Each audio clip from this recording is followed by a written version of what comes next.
اگه یک کسی بگه که یک صلوات بر پیغمبر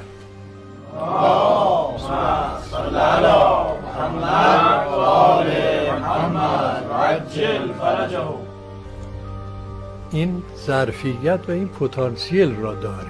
نمیگم هر صلواتی هر که بفرست، اما صلوات بر پیغمبر اکرم این ظرفیت را داره که یک آتش عظیمی را خاموش کنه.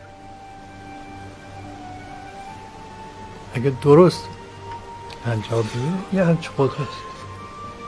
ما از این جریان ختم صلوات ها اینا غفلت نکنیم، مخصوصا وقتی توأم با اطعام و انعام باشه. آدمی مهمانی بده، یه در دوستان پاک رو دعوت بکنه، به یه ساعتی رو با توجه به اولیاء خدا با صلوات بر اونا بگذره. چشمه های نور می جوشه، بسیاری از بلاها رفع میشه. اینا سبک نگیر، خیال نکنیم همه چیز در سایه تکنولوژی حاصل میشه.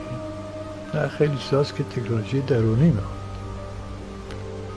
توجهات میخواد، توسلات میخواد، و اینا خیلی مشکلات رو میتونه حل